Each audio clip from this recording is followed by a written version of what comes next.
Welcome back, everybody, to the Philadelphia Eagles franchise here on Madden 22. Today, we've got a doubleheader. It's been about a week and a half since the last Eagles episode, mainly because of the release of MLB The Show 22, and that's where a lot of my focus has been recently.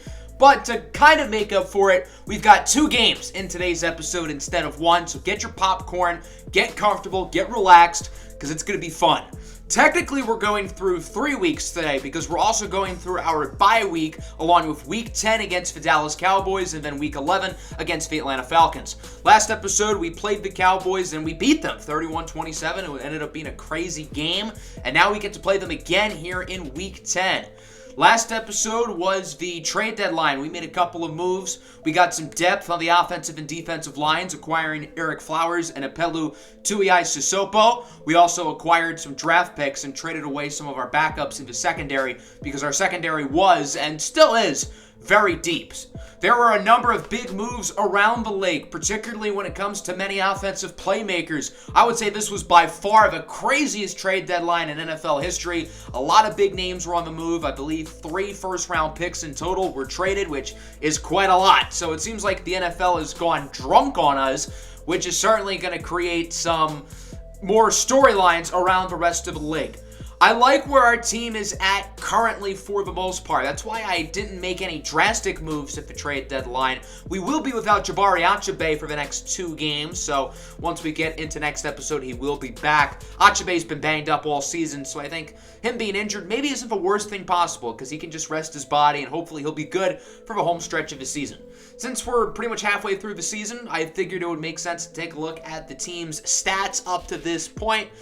And obviously, it's been a strange season. Through the first 8 games of the year, I think the 2 words to describe how this team has been so far would have to be soap opera. There's been no shortage of drama, no shortage of crazy games. We've blown multi-possession leads, but we're winning games, and we are coming off our biggest win of the season a week ago against the Cowboys. I think with how crazy this season has been, everybody just deserves a week of rest because it's been such a chaotic year, a lot of crazy games.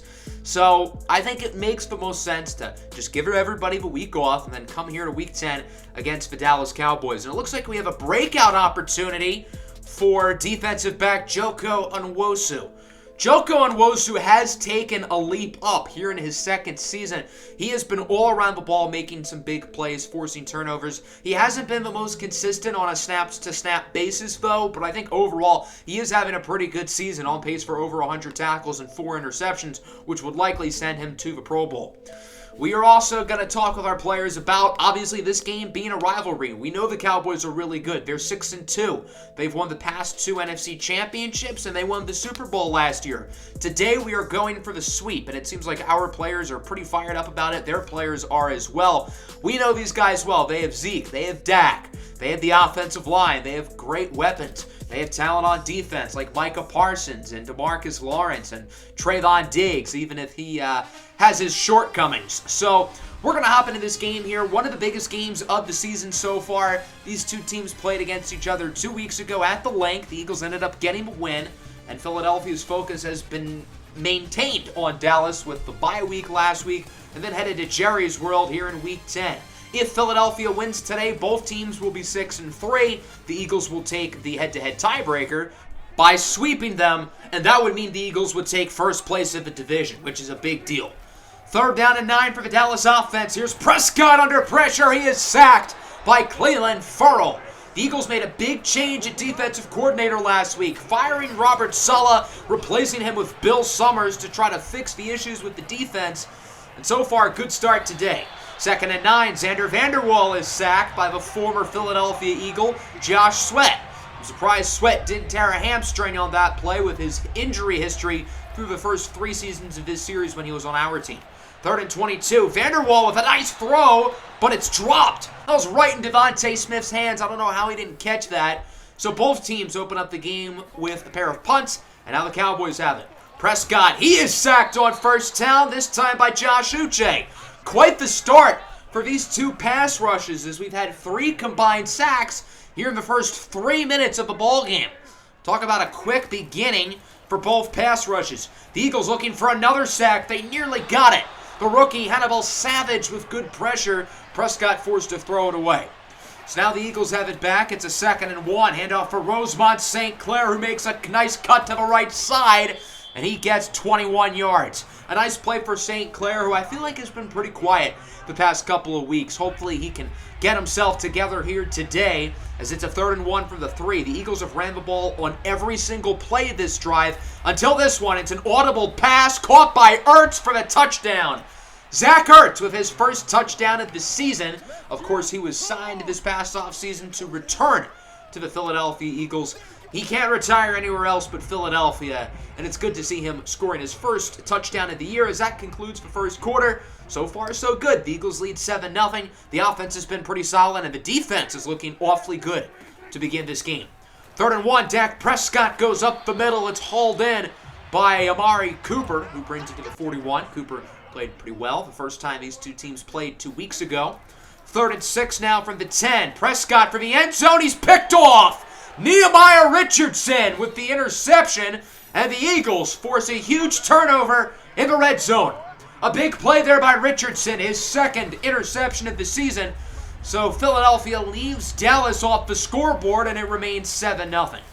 3rd and 10 for the offense. Vanderwall connects with Devontae Smith, who makes a nice play after the catch to the 39. Obviously, Vanderwall has had his ups and downs so far this season, and he has a lot to prove these final 9 games. 3rd and 4, Vanderwall trying to get it to Keon, but it's broken up. Pinpoint perfect coverage by the Dallas secondary, so the Eagles are forced to punt it, and the offensive struggles in this game continue. We're halfway through the second quarter, and it's only 7-0. 3rd and 7, it's a screen for Zeke, and he gets the first down.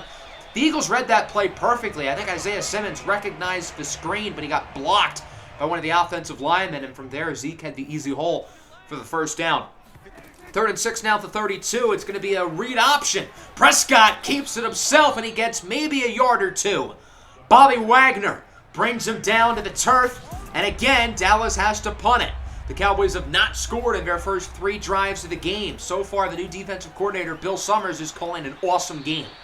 3rd and 9, Vanderwall has to get rid of it. Nice pressure by Micah Parsons, and the Dallas pass rush continues to get off to a good start today.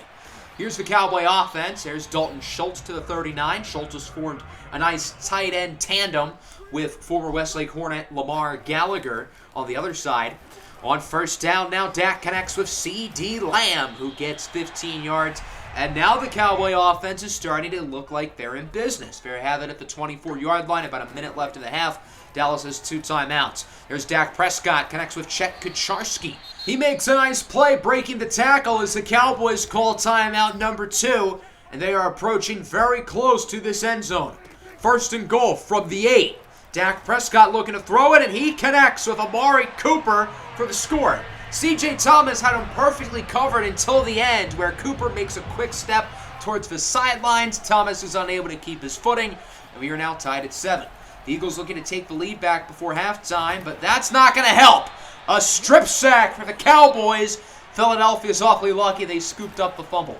2nd and 21, Vanderwall scrambling to his left. He's trying to make something out of nothing, and he cannot get rid of it.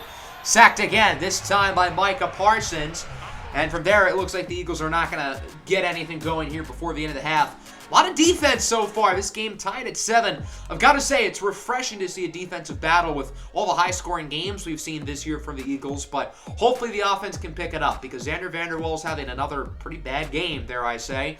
He's gotten sacked 3 times, not evading pressure. He's missing throws, but the Eagles' defense, on the flip side, looks fantastic. So we'll see what Philadelphia's offense can do here. Is on 3rd and 4. Rosemont St. Clair gets nothing. Might have actually lost a yard. Big tackle there by the Dallas defense. It's Chris Gentry who brings him down, so the Eagles are forced to punt it, and the offense continues much of the same on the struggle bus to open up the 3rd quarter. Dallas now with it. Prescott under pressure. He is sacked once again. Josh Uche with his 2nd of the game. Uche was signed to a fancy contract extension last offseason, and I've got to say, he has certainly played up to it so far this year. I've been very impressed with him, especially with Jabari Achabe missing much of the season, as that should have been a pick 6. Isaiah Simmons had it right in his mitts, but he was unable to come down with it. 3rd down and long now for Dallas. We'll see if the Eagles can get the stop as Prescott takes a shot deep downfield. That's caught by Amari Cooper inside the 15 to the 11. C.J. Thomas, who normally has perfect ball skills and would have timed the ball great there, mistimed it. That proves to be a costly mistake as the Cowboys would eventually punch it into the end zone. It's Ezekiel Elliott with the touchdown, and for the first time today, the Dallas Cowboys are on top as they leave this one 14-7. The Eagles have another 3rd and short. It looks like they're going to go back to the ground with St. Clair. He is stopped again. Another stalled drive for the Philadelphia offense. Osa Odigizua is the one who brings him down, so that'll bring out the punt team. Here's Jack Fox, the booming kick, caught by the return man, and the ball is out! Mekhi Diggins punches it away. He picks up his own fumble force, and the Eagles get the ball at the 15-yard line.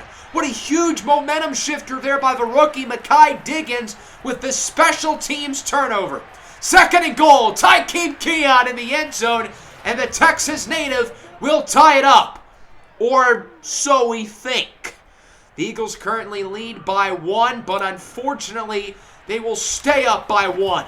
As this kick will doink off the crossbar, no good from Zebediah Phoenix. Just the 3rd kick he has missed all year. And Dallas remains on top, but only by 1. So the forced fumble by Diggins still proves to be a big deal, but Dallas is still on top. 2nd and 9, nice play there by Schultz to the 39 as Hannibal Savage is hurt. So Jabari Achabe's backup is now injured, and the Eagles are down to the 3rd stringer. I think we're going to see a lot of DJ Wonnum and Apelu Tuiai-Susopo there at right end the rest of the day. 1st down, a bomb for Kucharski. He puts Nehemiah Richardson on a poster. What a great catch by the former Westlake receiver Chet Kucharski, and it's now 21-13. The Cowboys have all the momentum, up by 8. Their offense has finally figured it out, and the Eagles need to do some damage control, and that's a pretty good start. Nice play by Devontae Smith, who goes out of bounds at the 42-yard line, just his 2nd catch of the day. That'll wrap up the 3rd quarter. We've got a close one, 21-13, Dallas on top. Eagles looking to get the comeback here. 2nd and 10. There's Rosemont St. Clair wide open, waltzing into the end zone for the score. The left side of the field was completely uncovered, so St. Clair scores with ease. Xander Vanderwall now has 3 passing touchdowns today, and the Eagles are going to go for 2 looking to tie it. It's St. Clair who is stuffed up in the backfield, no good. So the Eagles, again, do not get the extra point on this possession. Last time it was because of a missed kick. This time it's because of a missed 2-point conversion, and Dallas is still up, now by 2. We have a 3rd and 10. Here's Prescott up the middle for a wide open man. Again, it is Dalton Schultz who's been the better. There are 2 tight ends in this ball game. Schultz brings it to the 45-yard line for the nice 1st down conversion. Dak Prescott from the 45 gets it to Chet Kucharski, who's had a great game out the slot today. Gets it past the 50. Dallas's offense was virtually non-existent in the first half, and here in the second half, they're playing phenomenally. Handoff for Zeke. He gets smothered in the backfield for a loss of 3 by Isaiah Simmons.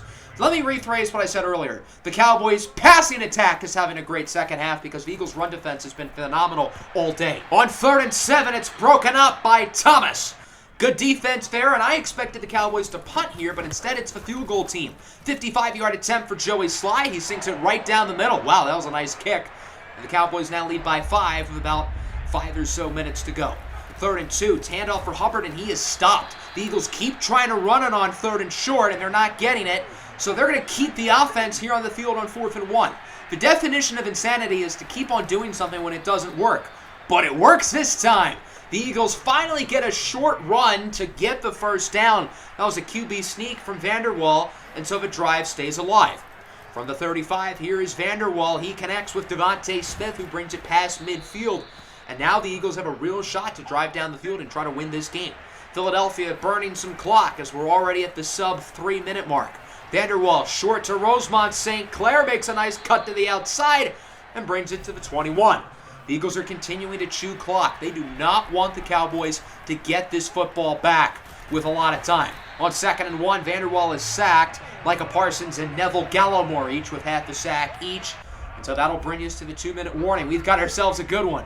24-19, Dallas leads. The Eagles have it in the red zone, looking to take the lead as we open up with a huge 3rd and 5. Biggest play of the game. Vanderwall up the middle for Rosemont St. Clair. He brings it to the 2 for a massive 1st down conversion. The Eagles are letting this clock burn down to 35 seconds. Second and goal. Vanderwall connects with Devontae Smith in the end zone, and the Philadelphia Eagles take the lead on a 5+ minute drive. Xander Vanderwall leads his team down the field for the lead. The Eagles are going to go for 2 once again to make it a clean 3-point deficit, and they got it. It's St. Clair with the conversion, 27-24 with 31 seconds to go. Field goal ties, touchdown wins. Dallas still has all 3 timeouts. They are far from out of this game. The Eagles defense needs to get a stop here, and if they can, they'll be in first place of the division as Prescott misses his throw for Kucharski. That would have been an easy gain of 15 to 20 yards, but Prescott misplaces the pass. Second and 10 now with 23 seconds left. Dak again misses the throw, this time for Schultz. Dak Prescott is really losing a grip on this ball game as now it's 3rd and 10. Prescott looking to throw it. Heaves up a prayer downfield and it's dropped! CeeDee Lamb had that right in his hands, but as he was turning upfield to run with it, he dropped the ball. A colossal mistake by CeeDee Lamb. He could have won them the game if he just concentrated on catching the football. Now a 4th and 10. This is it. Prescott downfield for a wide open Schultz who is popped at the 50. We're down to 6 seconds. So Dallas has enough time to run a Hail Mary, and here from the 50, Prescott certainly has the arm strength to get it there. It's just a matter of if they can come down with it. This is it for the ball game. Prescott sees it deep. It is tipped and incomplete. And the Philadelphia Eagles have swept the Dallas Cowboys. They win this one 27-24 in an absolute thriller.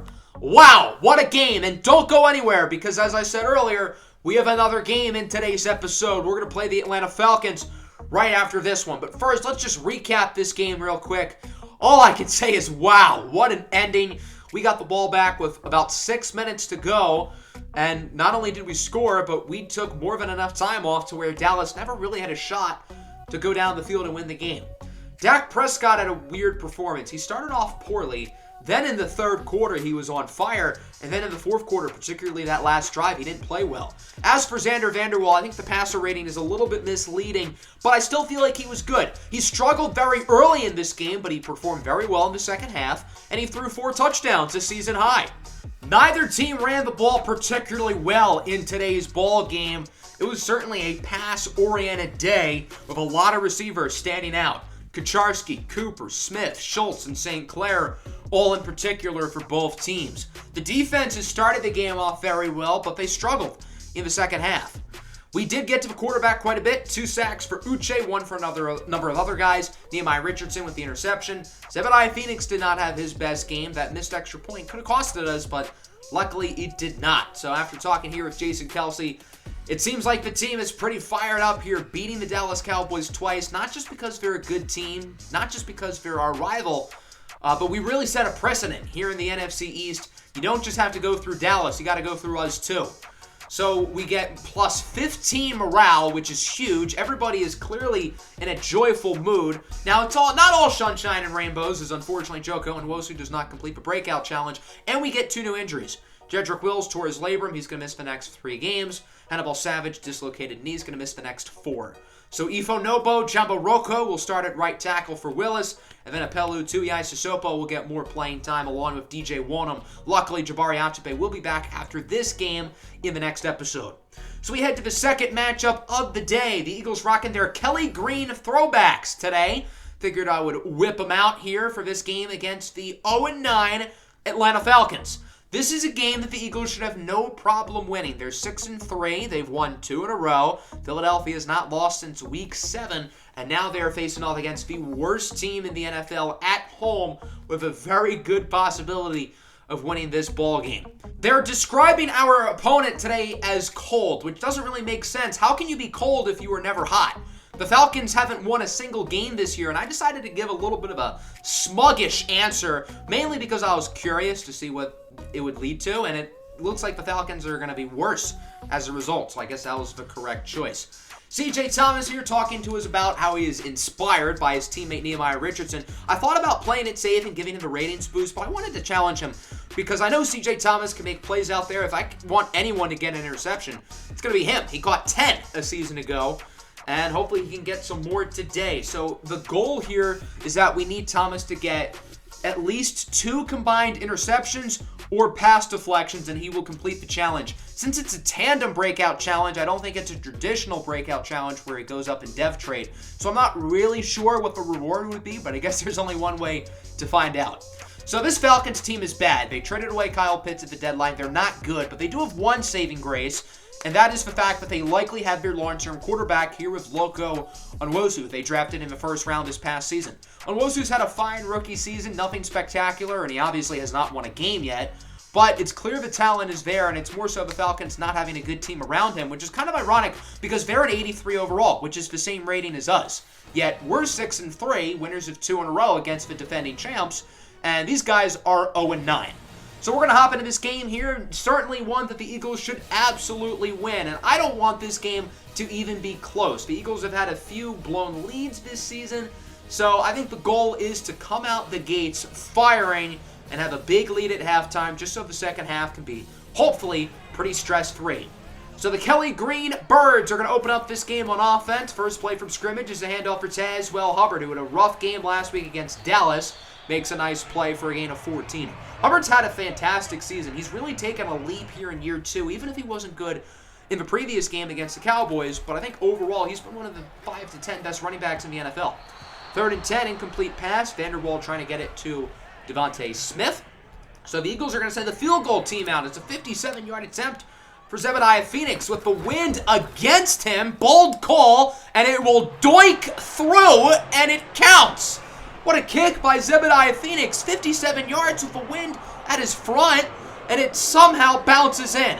If that kick goes, I don't know, 3 inches shorter, it would be no good. But nonetheless, the Eagles score, and they lead 3-0. Here's the Atlanta offense. Loco Onwosu sacked on 3rd down by Apelu Tuiasosopo, the new acquisition from the Seahawks from this year's trade deadline with his first career sack. And that'll get the Eagles off the field as here's the punt team. This one will be returned by Mekhi Diggins. He had the big forced fumble in punt coverage last week, and this week he loses the ball and it's picked up by the Falcons. So last week Mekhi Diggins forces a turnover on the punt teams. This week he gives it up. But the booth is going to review it, and as you look at the replay, knee is down, he still has possession. So the play would be reversed. A massive break for Philadelphia, and they get it back on offense after all, as there is Devontae Smith with a nice play to the 37-yard line. Smith continuing his fantastic season in line for likely a major extension this upcoming offseason. On 1st down from the 37, here is Vanderwall. Risky throw, and it's hauled in by the rookie, J.T. DeMarco. The second rounder out of Ohio State brings it to the 18, and the Eagles offense is moving it pretty nicely here. 1st and 10. Vanderwall looking to throw it. He has Rosemont St. Clair on the screen. St. Clair will waltz in on the red carpet for the receiving touchdown. That's St. Clair's 2nd straight week with a receiving score, doing the Macarena, and then showing off his flexibility and his gymnastic skills. 10-0 lead here for the Eagles. Atlanta has it back on 3rd and 10. Loco goes short for Tommy Taco, and the former Westlake tight end gets the 1st down. Bad play in coverage there by Wagner, who was originally following Taco, but then decided to go after the quarterback, not really thinking Loco was going to pass it to Tommy Taco, but indeed he did. On 1st down now, the Loco lefty goes short again for Tommy Taco, and now it seems like Loco Onwosu is starting to get into a little bit of a rhythm. Now from the 29, 2nd and 4 here. Atlanta moving closer to the end zone. Loco Onwosu connects with Calvin Ridley, who gets into the 13-yard line. I really hope Calvin Ridley put Atlanta losing season on his parlay, because that'll certainly help his case. 3rd and 1 now. The pass is broken up, incomplete. So the Eagles defense gets the stop. Now 4th and 1 from the 5-yard line. I feel like Atlanta should go for it. They have nothing to lose on this season. They're 0-9. But instead, it'll be the field goal team. It's Matt Amendola who puts them on the board, and it is now 10-3. And that will wrap up the first quarter of this ball game. The Eagles looking the part so far. As we said before this game started, this is a game that the Eagles should win easily. And so far, I would say so good. Third down and 9 here for the 34, opening up the second quarter. Vanderwall is incomplete, trying to get it to St. Clair. So Atlanta gets the stop, and after a red-hot start, it seems like the Eagles are cooling down a little bit. Falcons with it back. Here's Tony Pollard, who gets popped by Deshaun Elliott. Still gets the first down, but unfortunately for Atlanta, starting guard Chris Lindstrom is injured on the play. 2nd and 8 now from the 42-yard line. Loco hands it back off for Pollard. The Eagles' run defense started the year off poorly, but they have been fantastic, really, the past month and a half or so against guys like Joe Mixon, Najee Harris, Ezekiel Elliott twice. Yet here is Tony Pollard running through them like it's nothing. 3rd and 10 now from the 45, a big sack. Bobby Wagner makes up for his poor play earlier, but unfortunately, Apelu Tuiasosopo was hurt. It's like the right end position for the Eagles is a curse. They're now going to go to their 4th stringer. Luckily, it's not a serious injury for Tuiasosopo. He should be able to return to the game fairly soon, but still, I think the right end position is cursed on this team. Nice catch there by Devontae Smith. Unfortunately, another injury, this time Eric Flowers. Again, not a serious injury. He should be fine to return to the game pretty soon after. From the 42, here is Vanderwall. Nice throw. Hauled in by Tykeem Keon, who brings it to the 43-yard line. And it seems like the Eagles' offense is starting to get back into a nice rhythm.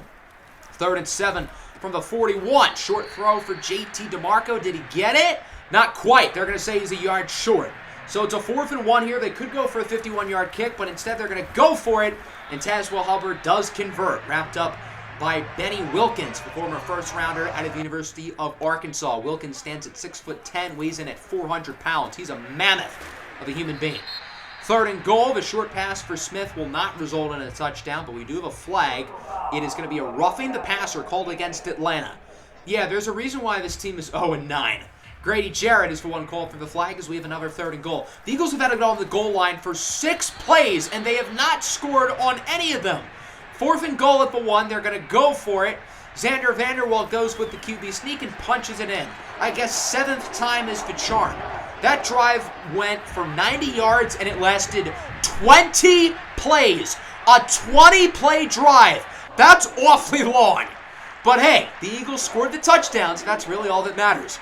17-3 now. Atlanta has it back. 3rd and 10. Pollard does not get much. Wrapped up by Deshaun Elliott. Eagles call a timeout, looking to get it back and make it a 3-score game before halftime. We'll see if they can do it. With 26 seconds and 1 timeout here from the 40, they certainly have a shot. Here is Xander Vanderwall. Gets it to Keon. They say he was out of bounds. I don't think so. From this angle, it looks like he got both feet in bounds. And it looks like the booth will review it as we look at the replay. I really think he got both in. There's 1 and then 2. The booth would reverse it, which I think is the right call. So Tykeem Keon gets his gain of 21. Now the Eagles are even closer to the end zone. 2nd and 10. Vanderwall scrambling, has an open man. It's the tight end. Dozier back speed for the touchdown. And the Philadelphia Eagles are up by 3 scores. Great throw and great route by Backsby. And so it is 24-3. We wanted a blowout going into halftime, and as you can tell by those guys having fun in the end zone, we've got ourselves a blowout. The Eagles are demolishing the Atlanta Falcons. Now, I don't want to let the pedal off the metal. We have choked multiple 3-score leads this season within the span of like 10 minutes. I know the Falcons are bad, but it's better to be safe than sorry. So we're going to go quickly, making some moves here in the second half, and if we can have a good 3rd quarter, then I think it'll be all fun and games in the 4th quarter. 2nd and 9 here for Atlanta. Here's Loco and Wosu taking a shot downfield for a wide open man. It's Kadarius Henderson to the 21-yard line for a gain of 60. That was pretty bad coverage by the Philadelphia Eagles. I said they cannot let the pedal off the metal quite yet. 1st and goal here from the 10. Loco and Wosu looking to throw it. He's under a little bit of pressure. Uche chasing him. What a play by Josh Uche to get the sack. Uche continuing his fantastic season. And now it is a 2nd and goal from the 17. Atlanta would not be able to punch it in. They would send the field goal unit out a couple plays later. It's Matt Amendola from the 5-yard line. He puts Atlanta back on the board with a 22-yard kick. The Falcons still find themselves down by 3 scores, however, as it is 24-6. The Eagles have it back. 3rd and 8. Vanderwall short for Smith, who undercuts the defender. That was number 1, Justin Graves, who missed the tackle, former Westlake Hornet. Graves has a history of missing tackles back in his college days, and, well, he did again there. He's a little bit too fast for his own liking sometimes. First down, Vanderwall with a strike, downfield, what a throw for Keon, who gets it to the 2. That is the best throw I have seen from Xander Vanderwall in an Eagles jersey. And for all the haters who think he should be replaced, how about you look at that play on replay?